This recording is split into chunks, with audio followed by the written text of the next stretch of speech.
So the European Championships have now reached the knockout stages. Southampton have 7 players in France representing their countries, and all of which to reach the knockouts. Hooray! We're here today to summarise the Saints players' performances and what we can expect and who we think can go the furthest in the tournament. So to help us summarise and analyse the Saints in France, I'm joined by a special guest today. I'm joined by Luke Osman from Read Southampton and H6 Football. So welcome, mate. How are we doing? Good, thank you. You? Not too bad, not too bad. Let's start with England then. Fraser Forster yet to feature, although we all love to sing England #1, but in reality, I don't think he'll get a chance to feature in the tournament. What do you reckon? No, I don't unless Hart gets injured or for whatever reason suspended. But at the end of the day, I know Hart made a mistake against Wales and arguably against Russia, but I do think he's the man for the job. I do think he's England's best keeper. I love Forster to bits, but I'd say Hart edges it. Okay, so Ryan Bertrand then played one match in the final group game against Slovakia, kept a clean sheet. Luke, how would you summarise his performance in that game, and do you think he'll keep his place in the knockouts against Iceland? In all honesty, I thought Bertrand got better as the game went on.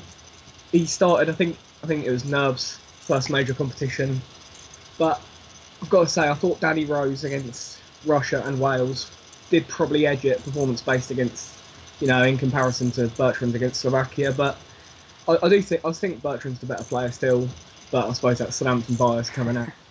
However, I think Roy will probably stick with Rose for the Iceland game, and I think rightly so. Yeah, okay, so let's move on to our next home nation then. A player recently committed to at least another 3 years. That's Saints. Stephen Davis, the Northern Ireland captain, played in every minute so far for the Green and White Army. How would you summarise him for Northern Ireland? Well, he is their key man, and he's their best player. He's the one who makes everything tick. I've been quite surprised to see him in a bit more of an advanced role. I mean, he's obviously for Saints, he's sort of played in that sort of in the hole in the number 10 role, but for Northern Ireland, he seems to be sort of playing as a shadow striker behind the likes of Kyle Lafferty. I think he's had a good tournament so far. I mean, he just does everything simple. He dictates the tempo of games as he does here. Just brilliant, really. It's so good to see. So good to see them progress into the knockouts when everyone was writing them off, and I'm really, really happy for him. He's influential to every single team he goes to. He's the leader, and I'm delighted for him because he deserves it. We'd love to see him score a goal against the Welsh. They go into the game as underdogs. What's your prediction? Can they overcome the Welsh Dragons? I think they've got to look to exploit them defensively. They can't sit back because we all know about that one man for Wales that is always going to be a threat to any team. If they sit back, I can see Wales absolutely battering them, I've got to say. But I think the key for Northern Ireland is to just take the game to them. Take the game to Wales, give them something to think about, and I think the team that scores the first goal is going to be the team that comes out on top. Okay, so let's move on to our next man, and let's keep with the Irish theme. Shane Long played in all the group games, but's yet to score for the boys in green. How would you analyse his contribution to the Irish? I think like in the last couple of seasons, even for Saints, we've seen that even when Long isn't scoring as much as maybe you'd hope for him to, you just know what you're going to get every single time with Longy. It's hard work, it's dedication, he puts his body on the line every single time. And he's been unlucky. He's not really had a clear-cut opportunity to score yet. But again, it's that hard work, it's that tenacity that it always brings something to the team, and it's only a matter of time. If he gets a clear-cut opportunity against France, might be difficult, admittedly, but I think he'll take it. I mean, he's by far their best striker. He's probably, you could arguably say he's their best player. He's a talisman, and I just think, give him a chance, he will score, but he'll always work hard for you, he gives you a shift, and that's all you can really ask of your striker.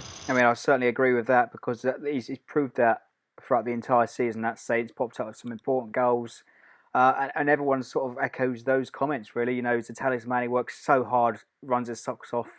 So let's move on then to Portugal, another duo representing, obviously, the Portuguese. CedricJoseph, you touched upon him earlier on in the video. Unfortunately, both yet to feature for Portugal, but if you were the Portuguese manager, Fernando Santos, why would you select these two in the knockouts? I think for Cedric's case, I'd select him over Vieira purely because in my honest opinion, he comes up against, week in, week out when he does play in the Premier League, against proper out-and-out wingers that could potentially be a harder test than what Vieira could be playing in the Bundesliga. And on top of that, Vieira, I think, is more of a natural right winger. So, of course, he's got the licence to drive forward. But at the end of the day, we know how good Cedric can be on his day, and we know how sort of defensively sound he can be when he's playing in a bit more of an organised system. And the way Portugal play, with either William Carvalho or Danilo Pereira in that middle of the park, they pull over, the defensive midfielders pull over, and they do provide potentially a bit more protection than perhaps at Saints down that right-hand side, because we all know what Dusan Tadic is like tracking back, don't we? So, yeah, I think I'd start Cedric over Vieira any day, but at the end of the day, Fernando Santos seems to think differently, and he's played in every single minute, hasn't he, Vieira? So. Yeah, well, I mean, they've certainly underachieved in the tournament, especially 3 draws. Croatia is not an easy tie, not at all. Of the 8 teams, you've got to say Croatia is one of the toughest on that side of the draw. Well, they've been incredible. I mean, they're dark horses. I thought they'd do quite well heading into the competition, but I didn't really think they'd reach this kind of level. I mean, you look at the likes of Modric is coming up, playing, he's a big player and he performs in big games, and that's all you can ask of your big players. If you look at Rakitic from Barcelona, he's been really good. But the surprise man really has been Perisic. He's just been on fire in every single game. And I think if Portugal aren't on it, and it's the same situation because he'll play on the left-hand side, another place that Vieira will be playing. If Portugal don't deal with Perisic, it's going to be a very, very difficult time for them. I mean, you said Vieira is a natural right winger. I think he might struggle against Perisic. Do you think defensively Cedric would be a better choice to perhaps contain Perisic? Yeah, I think he would be. I think if you want to base it on his sort of defensive experience, I know you can make the argument that Cedric isn't the best defender in the world as far as they come, but you need to look beyond his time at Saints. He's been a right back his whole career, whereas Vieira, I think he's only had about half a season at right back. So you want to be looking at your experience in that game against such a good winger, and you need to keep him quiet. Yeah, so let's finally look at our Italian stallion, Graziano Pella, featured in 2 games for Italy, was rested against Ireland and scored a fantastic goal against Belgium on the volley. How would you summarise Pella's performance for Italy so far? Well, in that Belgium game, he was absolutely outstanding. We know how hot and cold Pella can be. I mean, we know that when he's on form, he is absolutely unplayable. When he's off form, he's not very good. He's not very good at all. I sort of thought we saw the unplayable Pella against Belgium and the really, really poor Pella against Sweden, hence the reason why Conte did bring him off. But at the end of the day, I do think probably he's Italy's most potent threat against quite a physical Croatia team. They're going to need that big man up front to sort of hold the ball up for them, use him well with Eder. I think, is that who's been playing up with them? Eder. I mean, once those two continue to build that sort of partnership, I think they could cause Spain quite a few problems. I mean, obviously he's going to be up against some top defenders in Ramos and Piqué, so it's going to be a test. But if he throws his weight around, if he plays the way he does for Saints when he is on form, then he won't have a problem. So that's all the players out of the way. Who do you personally think will go the furthest in the tournament? I want to say Bertrand and Forster, but I don't know.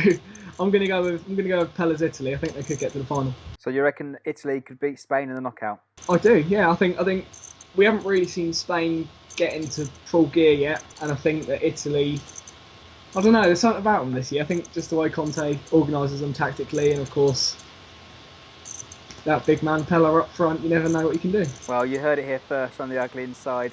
Well, I'm certainly hoping for it, an Italy win, because I got them in the office sweepstake. But anyway, there we have it, guys. Of course, let us know in the comments what you think of our Saints players' performances in the tournament so far, and who do you think will go the furthest of the Saints players. If you want to check out more articles from Luke, be sure to head over to readsouthampton.com and also check out H6 Football on YouTube.